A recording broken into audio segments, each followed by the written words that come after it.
अब मैं आज आपको जो पढ़ा रहा हूँ वो है बहुपदों का गुणनखंड। ठीक है, तो बहुपदों का गुणनखंड में एक्चुअली जो पेपर में है ना, 3 तरह के सवाल आते हैं। एक सवाल होता है जिसमें आपको तीनों पद दिए हों, ठीक है, और एक सवाल आता है जिसमें एक्स वाला पद नहीं हो, और एक सवाल होता है जिसमें अचर पद नहीं हो। ठीक है, तो 3 तरह के आपके सवाल है। मैं तीनों को आपको एक बार करा रहा हूँ कि तीनों का तरीका क्या है। इससे आपको क्या है कि पेपरों में इस सवाल को करने में बड़ी आसानी होगी। ठीक है ना, इस टॉपिक से आपको बहुत मदद मिलेगी। तो जब तीनों पद दिए होती हैं तो क्या हम उसे कैसे हल करते हैं, और जब हमें एक्स वाला पद नहीं दिया होता है, केवल एक्स स्क्वायर वाला अचर पद दिया होता है, तब कैसे हल किया जाता है। और वैसे उसी प्रकार जब हमको जो है जो हमें बहुपद में जो है एक्स स्क्वायर वाला और केवल एक्स वाला पद दिया होता है तो हम कैसे हल करते हैं, इसको हम इस पूरे आज के टॉपिक में हमसे पढ़ेंगे। ठीक है, तो सबसे पहली बात तो कि हमें बहुपद का गुणनखंड करना है ना, तो उसके लिए हमको क्या करना है।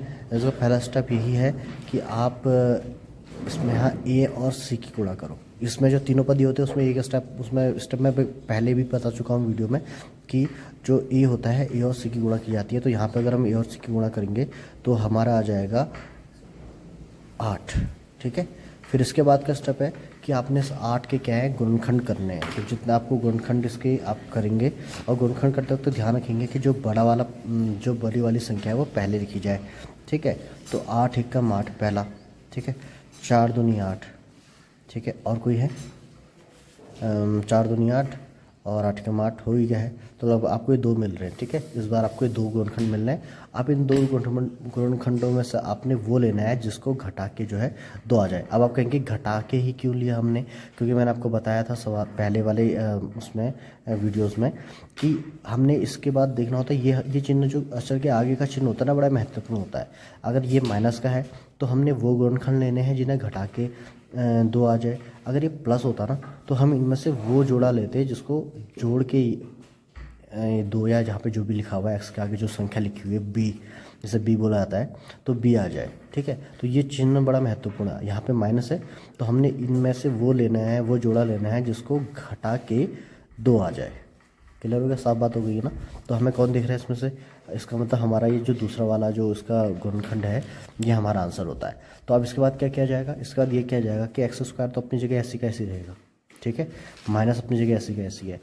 इस 2 के बदले ना हाँ 4 - 2 कर देंगे, क्योंकि घटा के हमने बोल ही दिया है। तो 4 - 2, तो 2 के प्लेस पे हमने 4 - 2 लिख दिया, और x अपनी जगह ऐसे ही लिखा, माइनस अपनी जगह ऐसे ही है, और 8 अपनी जगह ऐसे ही है। कुछ भी चीज़ नहीं करना, सब अपनी जगह ऐसे लिखने हैं।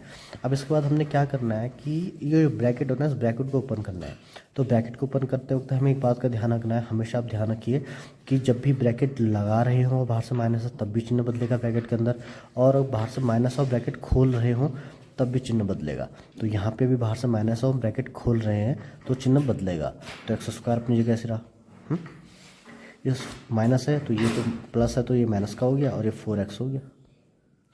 ये माइनस है तो ये माइनस और माइनस प्लस हो गया, और ये 2x हो गया, और ये -8 अपनी जगह ऐसी का ऐसी आ गया। ठीक है, अब इसके बाद क्या करेंगे, इसके बाद हमने लेना होते हैं जोड़े। हमने एक इसका जोड़ा और इसका जोड़ा लेना है। क्लियर है, अब इन दोनों जोड़ों में हमने उसे कॉमन लेना है जो दोनों में है। तो हम यहाँ देख रहे हैं कि यहाँ एक्स स्क्वायर है और यहाँ एक्स है, एक एक्स तो बाहर ले सकते हैं। यहाँ कोई कांस्टेंट है नहीं, और यहाँ 4 है तो कोई कांस्टेंट नहीं है, तो यहाँ पे हम कुछ बाहर ले नहीं सकते। कांस्टेंट ऐसे रहेगा, केवल एक्स बाहर आ रहा है तो आपने एक्स बाहर लिया। तो ये ब्रैकेट यहाँ 2x में से 1 एक्स बाहर आया, अंदर बचा 1x, माइनस अपनी जगह ये एक्स बाहर आ चुका है तो अंदर बचा 4, ब्रैकेट बंद। ठीक, अब इन दोनों में लेंगे तो यहाँ एक्स है यहाँ एक्स है ही नहीं, तो एक्स तो कॉमन आ ही नहीं सकता। तो और फिर मैंने बताया था कि अगर ये संख्या छोटी है और इससे ये संख्या भागा जा रही है ना पूरा तो आप इस संख्या को बाहर ले सकते हो। तो 2 से 8 भागा जाता है, हाँ, 2 चक्को 8 चले जाता है, तो आप 2 बाहर ले लेंगे। तो प्लस अपनी जगह रहेगा, 2 अपनी जगह रहेगा, ब्रैकेट लगा, 2x में से 2 बाहर आया तो अंदर बचा x। ठीक, माइनस 4 में से 2 बाहर आया तो अंदर कितना बचा 8 में से 2 बाहर आया तो अंदर कितना बचा 2 चक्को 8, तो 4 आ गया। अच्छा, चेक करने का तरीका क्या बताया था कि जो ब्रैकेट के अंदर यहाँ बनना है वही यहाँ बनना है, तो उसका मतलब आप सही कर रहे हो। ठीक है, तो हमने अब x - 4 इसको ले लेना है कॉमन। ठीक है, एक बार इसको लिख दिया हमने, इस वाले पद में से यहाँ x - 4 बाहर आ गया तो बचा x, जो बच गया उसे लिख दिया। यहाँ से x - 4 बाहर तो +2 बचा, ये हमने ये तो ये हमारे हो गए गुणनखंड। तो इस बहुपद का हमने कर दिया गुणनखंड, क्या आया आपका x - 4 और x + 2। अगर यहाँ पे हमसे पूछता कि शून्य ज्ञात करो तो हम बराबर 0 लेके चलते और यहाँ से 2 वैल्यू आपकी निकल जाती है। ठीक है, अब इसी प्रकार अब जो है हमारे वाला क्वेश्चन है ना, इस क्वेश्चन में हमने क्या करना है, गुणनखंड करना है। तो इसमें गुणनखंड करने के लिए हमको एक चीज़ ध्यान रखनी है कि यहाँ x² और -25 है, तो हमको उसको ऐसा कुछ इसको यहाँ पे a² - b² का सूत्र लगता है। सबसे बात है a² - b²। तो आपको याद होगा कि a² - b² का सूत्र क्या होता है। a² - b² का सूत्र होता है आपका a + b और a - b। कहाँ लिखूँ, यहाँ पे लिख देता हूँ, a² - b² = a + b और a - b। ठीक है, तो इसमें ये सूत्र लगना है। तो इसके लिए क्या करा जाएगा कि x तो चलो अपनी जगह ऐसे का ऐसे लिखा जाएगा। अभी 25 है तो 25 को 5 का स्क्वायर, 5 × 25 को 5 का स्क्वायर लिख सकते हैं। अब आप कहेंगे कि अगर यहाँ 25 नहीं होता, मान लो कि यहाँ पे क्या होता, 17 होता या 24 होता, 22 होता, तब क्या करते, तो आप उसको वर्गमूल भी लगाते और वर्ग भी लगाते। ठीक है, जैसे मान लो यहाँ 24 होता तो हम लिखते 24 वर्गमूल के अंदर 24 पे बाहर से वर्ग लगा देते, तो वो इसी फॉर्म में बदल जाता। फिलहाल अभी हम इसे 25 को हम कर रहे हैं, तो 25 को हम लिख सकते हैं -25 को 5 का स्क्वायर। देखिए कुछ गलत नहीं करा, x² अपनी जगह है, माइनस अपनी जगह है और 25 अपनी जगह है, इसे 25 ही कहा जाएगा ना, बस हमने लिखने का तरीका बदल दिया। तो अब a² - b² का सूत्र हम यहाँ लगा, तो a² - b² a + b और a - b, तो a + b और a - b, तो ये हमने कर दिए इसके गुणनखंड। अगर मान लीजिए हमको यहाँ पे क्या करना होता, शून्य ज्ञात करने हो रहे होते तो हम बराबर 0 करते इसके, तो x = -5 और x = +5, 2 आ जाते हैं यहाँ पे। ठीक है, अच्छा अब है जब अचर पद नहीं है, इस वाले में क्या है, इस वाले में देखिए x² था और 25 x नहीं, इस वाले में x वाला पद और x है। तो इसको तो देखते ही हमें पता चल रहा है, साफ पता चल रहा है कि हमें क्या करना चाहिए। हमने इसमें इस वाले में और इस वाले पद में, इस वाले पद में और इस वाले पद में दोनों में x है, तो हम x बाहर ले सकते नहीं ले सकते, तो हमने इसमें क्या करा, x बाहर ले लिया। तो जब आप इस वाले में x बाहर लेंगे तो आपको साफ दिख रहा है कि ये 2x थी, 2x में से x बाहर आया, अंदर बचा x, ये माइनस अपनी जगह, 5x में से x बाहर आया तो अंदर बचा 5। ठीक है, तो ये आपके ये एक लाइन में आपका ये जो गुणनखंड है ये बदल गया है। अगर आपको यहाँ शून्य निकालना होता तो आप क्या करते, x = 0 एक शून्य और x - 5 = 0, यानी x = +5 है, दूसरा शून्य का जाता। ठीक है, तो आप ऐसे हमने इसके क्या कर दिए, गुणनखंड कर दिए। अगर हमें शून्य निकालना है तो हम आपको बता दिया मैंने कि इसके बराबर 0 हो जाएगा, सबके बराबर 0, क्योंकि शून्य निकालने के लिए px = 0 होता है। इससे पहले वाली वीडियो में बताया था मैंने आपको, और ऐसे यहाँ पे भी 0, यहाँ पे भी 0, और वहाँ से हम इसको यहाँ से इसके शून्य निकाल देंगे। ठीक है, हमने 3 तो सवाल कर लिए हैं। अब मैं उन्हीं को थोड़ा सा आगे और आपको 1-2 चीज़ें और क्लियर कर दूँ इस सवालों में, कि मान लीजिए ये मैंने माइनस का बताया था ना कि हाँ माइनस, तो अब मैंने यहाँ क्या कर दिया, इस सवाल में प्लस कर दिया है, और यहाँ मैंने जो a था उसको भी, यहाँ तो a कौन था, 1 था ना, यहाँ मैंने उसे 3 लिख दिया है। एक ही मैंने ये चेंज किया है, थोड़ा इस तरह का आता है। और इस सवाल में मैंने ये किया है कि मैंने आपको बताया था कि x² - 25 है, तो यहाँ पे हमें a² - b² लगाना है। तो यहाँ पे एक ऐसी संख्या चाहिए जिसका कोई ना कोई वर्ग हो जाए। 25 है तो 5 का वर्ग 25 होता है ना, तो वो तो इस सवाल में तो सिंपल है, चलो 25 हो गया, 5 का वर्ग हो गया। पर अगर यदि यहाँ पे 5 आ जाए या कोई ऐसी संख्या आ जाए जिसका वर्ग क्या बोलते हैं, वर्गमूल नहीं होता है, जैसे 5 है, 5 का कोई वर्गमूल नहीं होता, तो हम इसको किसका वर्ग लिखेंगे। ठीक है ना, तो ऐसा सवाल आ जाए।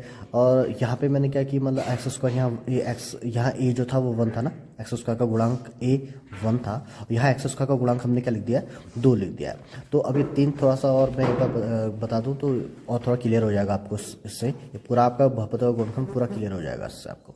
ठीक है, तो इस सवाल में क्या करना है, तो फिर वही बात है, यहाँ पे अभी हमने किया था, तो आप भी अपना पेन और कॉपी लेके बैठ जाओ, और जैसा मैं कर रहा हूँ ना, मुझसे पहले आप खुद करो, उसके बाद फिर चेक करो, कि जब आप करोगे ना तभी आपको आएगा, ऐसे देख नहीं होगा। तो देखिए पहला जो स्टेप था वो था a और c की गुणा, तो 3 को क्या है आपका 3 और 4 की गुणा करा, तो हमने इसका हो गया आपका 12। अब हमने 12 के गुणनखंड करने हैं। ठीक है, तो सबसे पहले हम लिखते हैं 12 × 12। ठीक है, फिर 6 दूनी 12, फिर 4 × 12, और भी कुछ है। तो अब इनमें से हमने क्या है ना कि जो 3 हमने गुणनखंड किए, 4 × 12, तो ये आपको 3 गुणनखंड हमने इसके कर लिए हैं ना।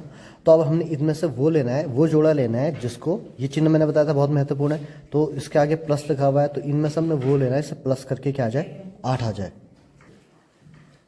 तो 4 × 3, तो आपको ये 3 हमने गुणनखंड निकाल दिए हैं। अब इनमें से हमने वो गुणनखंड लेना है जिसको जोड़ के 8 आ जाए। क्योंकि ये प्रोसेस है ना कि हमने ये चिन्ह देखना होता है, यहाँ हमने माइनस था तो इनमें से वो लेना है इसको घटा के 2 आ जाए। अब यहाँ पे प्लस का चिन्ह है तो इनमें से उस जोड़े को लेना है जिसको जोड़ के 8 आ जाए। तो बताइए किसको आ रहा है, ये आ गया आपका सेकंड वाला, 6 दूनी 12 और 6 और 2 8। तो आप आपने करना क्या है, आपने कुछ नहीं करना, आपने बस 3 अपनी जगह रखा हुआ है, ऐसे ही लिखा जाएगा, x अपनी जगह होगा, प्लस अपनी जगह है, 8 के बदले आपने क्या लिखना है 6 + 2, 6 और 2 8 ही तो होता है, 6 + 2 8 और x अपनी जगह, प्लस अपनी जगह और 4 अपनी जगह। अब आपका काम क्या है कि इसका जो ये ब्रैकेट है इस ब्रैकेट को ओपन करना। तो 3 अपनी जगह है, x² अपनी जगह है, प्लस अपनी जगह, इस बार ब्रैकेट के बाहर से कौन है, प्लस है।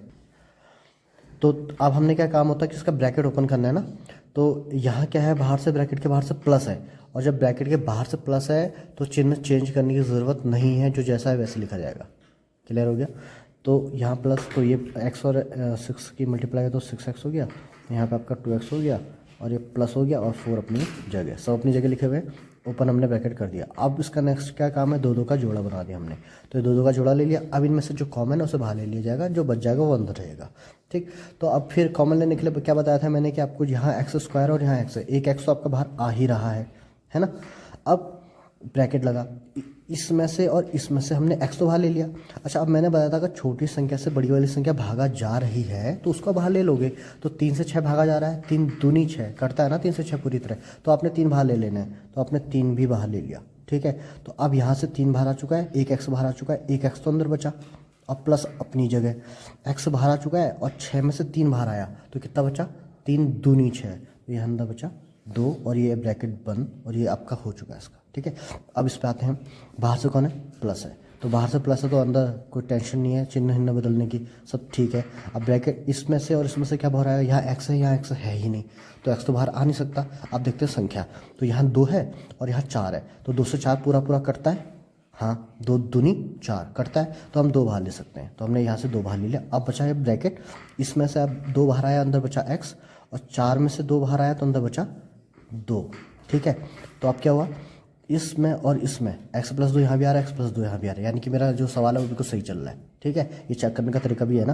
तो अब इन दोनों में से जो कॉमन है x + 2, एक बार हमने x + 2 लिख दिया यहाँ पे।